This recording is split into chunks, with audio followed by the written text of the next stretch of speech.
21 புனித கிறிஸ்டோபர் மகல்லானாஸ்.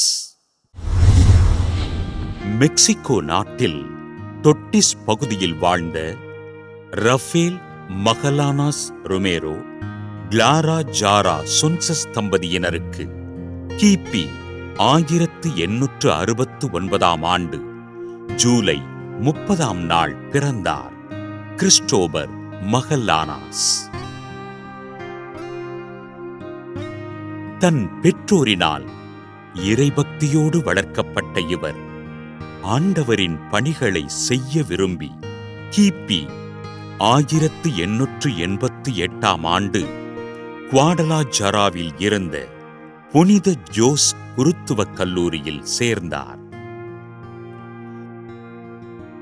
கிபி 1899 ஆண்டு தன் 30வது வயதில் அருட்குருவாக அருட்பொழிவு செய்யப்பட்ட மகல்லானாஸ் குவாடலாஜராவிலுள்ள புனித தெரசா ஆலயத்தில் தன் மறைபணிகளை தொடங்கினார். இறை பணிகளில் சிறந்து விளங்கிய அருட்தந்தை மகல்லானாஸ் தன் சொந்த ஊரான டொட்டிஸ் பகுதியில் பங்கு தந்தையாக நியமிக்கப்பட அப்பகுதி மக்கள் பயன்பெற பள்ளிகளையும் தச்சு பட்டறைகளையும் நிறுவினார். பழங்குடியின மக்கள் வாழ்வதற்கு தேவையான வாழ்வாதாரத்தினை கட்டமைத்து அவர்களுக்கு ஆண்டவரை அறிவித்த அருட்தந்தை மகல்லானாஸ் அம்மக்களின் முன்னேற்றத்திற்காக தன்னை அர்ப்பணித்தார்.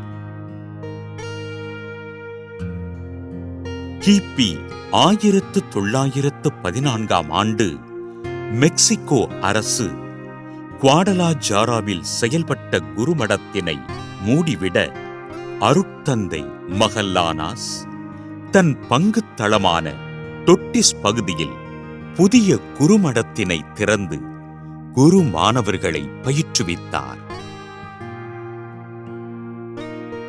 மக்களை அரசுக்கு எதிராக திசை திருப்புகிறார் என்று குற்றம் சாட்டப்பட்ட அருட்தந்தை மகல்லானாஸ் அருகிலுள்ள பகுதிக்கு திருப்பலி நிறைவேற்ற சென்று கொண்டிருந்த போது கைது செய்யப்பட்டு சிறை வைக்கப்பட்டார். சிறையினில் சொல்ல முடியாத துன்பங்களை அனுபவித்து கொலைக்களம் இழுத்துச் செல்லப்பட்ட அருட்தந்தை மகல்லானாஸ், நான் அப்பாவி, எனது இரத்தம் மெக்சிகோ மக்களிடையே ஒற்றுமையினை விதைக்கட்டும் என்று கூறி கிபி 1927 ஆண்டு மே மாதம் 25 நாள் மறைசாட்சியானார். மெக்சிகோ நாட்டின் டொட்டிஸ் பகுதி மக்களிடையே ஆண்டவரை அறிவித்து கத்தோலிக்க விசுவாசத்தையும் மனித பண்புகளையும் விதைத்த அருட்தந்தை கிறிஸ்டோபர் மகல்லானாஸினை திருத்தந்தை புனித 2 ஜான் பால் கடந்த 2000 ஆண்டு மே மாதம் 21 நாள் புனிதராக உயர்த்தினார்.